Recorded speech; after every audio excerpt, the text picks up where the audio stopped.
Welcome to the Deep Dive.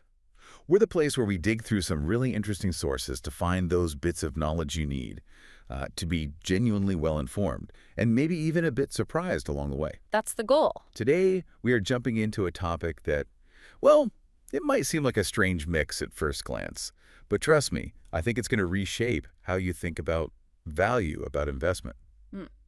We're diving into investing in sneakers versus investing in stocks. Okay, sneakers and stocks. Definitely an interesting pairing. Right. So our source for this deep dive is this really compelling article. It lays out what it actually calls a modern investment parallel. Right. And our mission today is to pull out those surprising insights, like how these unconventional markets, collectible sneakers being the prime example, how they actually run parallel to traditional investment. Yeah, and what that tells us. Exactly. What it tells us about how we define value itself, fundamentally. So are you ready to explore something that might genuinely shift how you see an asset? Let's do it. Okay, imagine this. You grab something tangible, maybe for one price, and then you just watch its market value explode, just skyrocket in a few years. That's the dream scenario for any investment, really. Totally. Stick with us because that kind of real-world thing is exactly what we're getting into. All right, let's unpack this. The article gives a great example. Picture it. You buy a new pair of Nike Air Jordans. Not just any pair, though. No, exactly. Like a really hyped, limited edition release. Let's say you manage to get them at retail, maybe around $200. Okay, $200. You keep them nice, maybe wear them once or twice, or just keep them pristine, right? Box fresh. But here's the kicker. A few years later, that same pair could easily be selling for over $2,000 on the resale market. Wow. That's a 900% return. 900% on your initial $200. That is staggering, especially for shoes. Right. Now let's contrast that. What if you took that same $200, same time frame, but put it into something, super traditional, like an S&P 500 index fund? The standard advice, yeah. Your $200 would grow, sure. It might hit, what, $250, maybe $300 if it was a really good few years in the market. Which is a solid return. Respectable, safe. Totally respectable, safe. But it's just nowhere near that explosive sneaker growth, is it? It's a completely different league. Absolutely. And I think that initial shock, that massive difference you just laid out, the safe, steady stock market gain versus this almost unbelievable jump from a sneaker, it immediately highlights the really intriguing nature of these hyped sneaker drops, as the source calls them. Yeah. It just forces you to kind of question your assumptions about what an investment even is. And where real value, sometimes value driven purely by culture, can actually pop up in today's economy. It pushes the boundaries beyond, just stocks and bonds. That's a really key point, which leads us to the big question then. What makes these two things, sneakers, tangible fashion items, and stocks, intangible company, shares what makes them more similar than they first look? Is there some hidden connection? Yeah, beyond just making money. Is there something deeper linking high finance and, high fashion? Well, okay, here's where it gets really interesting. When you dig down, both markets, they are fundamentally driven by the exact same things. Which are? Supply, demand, and psychology. Huh. Simple as that. It sounds almost too simple, doesn't it? But it's how it plays out that's fascinating. Let's break that down a bit. Okay. So with stocks, right? A company's share price goes up when investors generally believe in the company's future. Right, based on earnings, leadership, innovation. Exactly. Financial reports, analyst views, market position, potential for growth.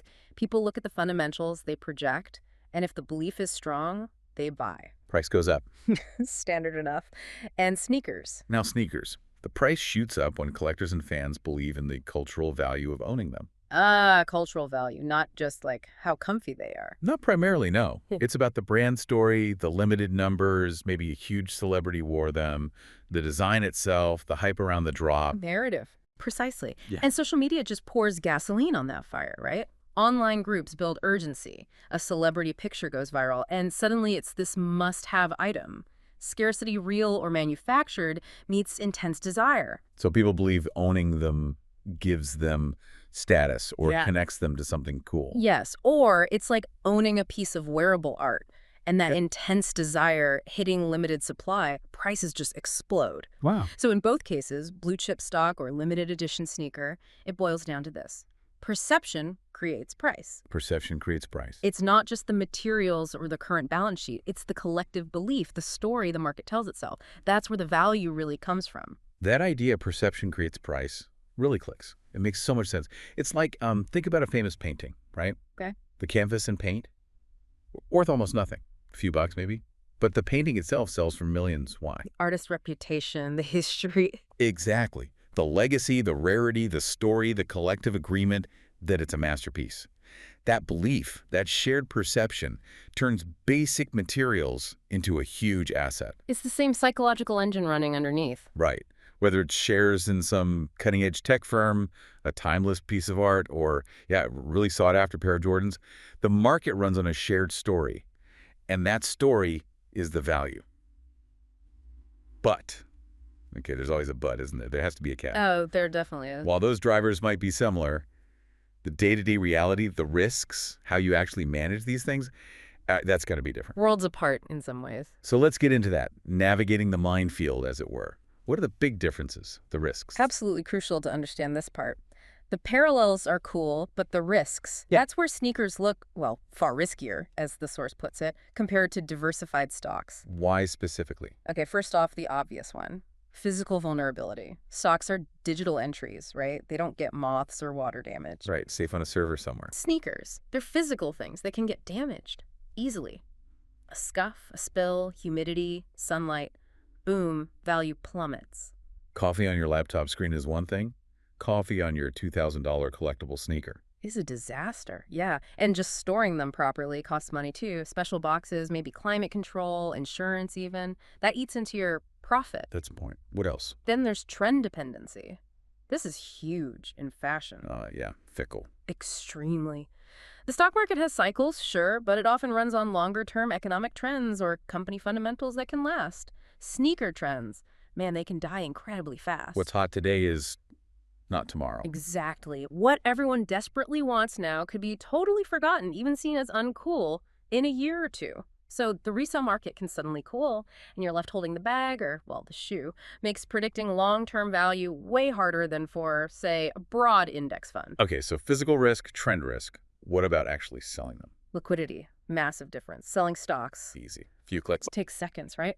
Money's in your account in a few days. Selling sneakers, that's a whole process. You got to find a buyer. Yep. Take good photos, list it, negotiate, prove it's real, ship it, and often you'll pay fees to marketplaces like StockX or Joe Oat. They connect buyers and sellers, authenticate, but they take a cut. Right, those platform fees. And it might take weeks, maybe longer to actually sell.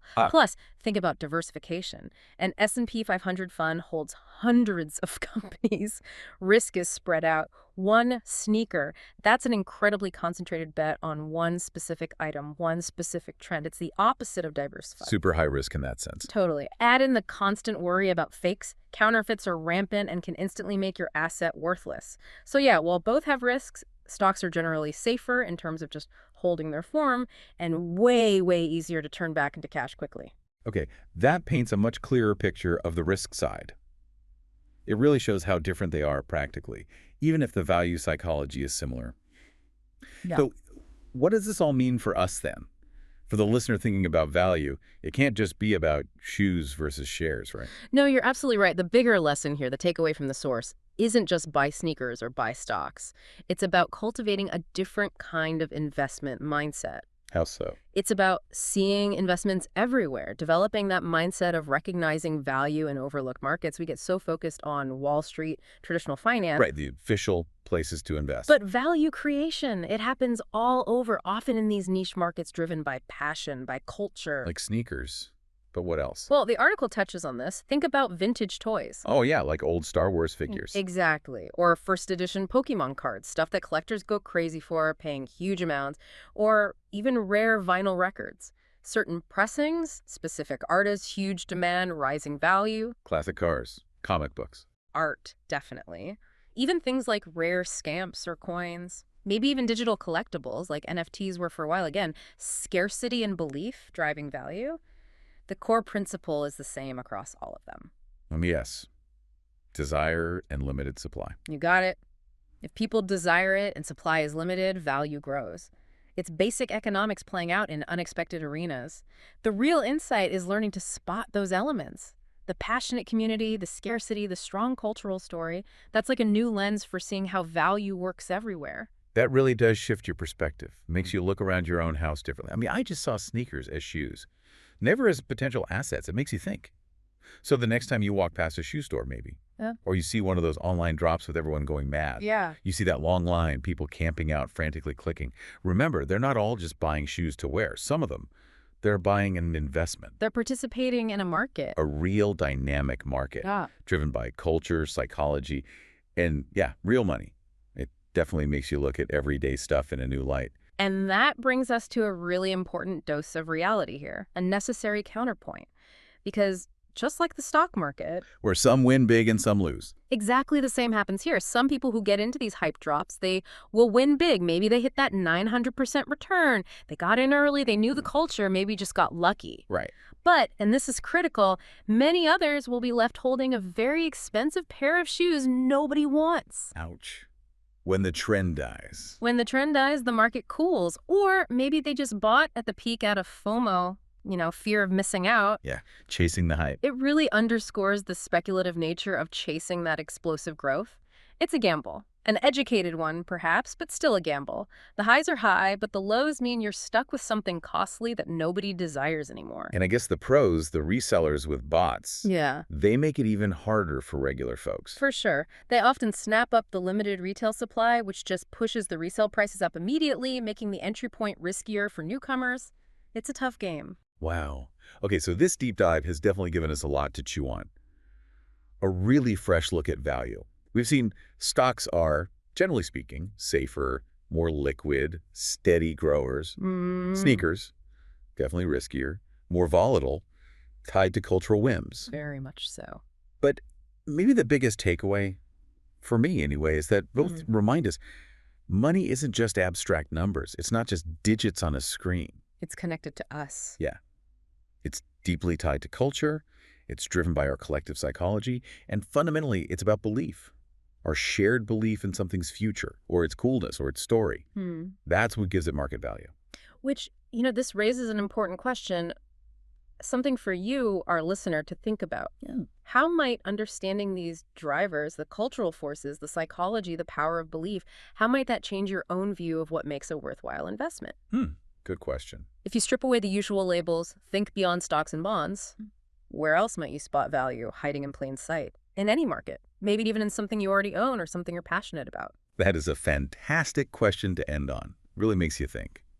Well, thank you for joining us on this pretty fascinating deep dive, for letting us stretch that definition of investment. My pleasure. Keep exploring, keep asking questions, and keep looking for those unexpected connections out there. Until next time, stay curious.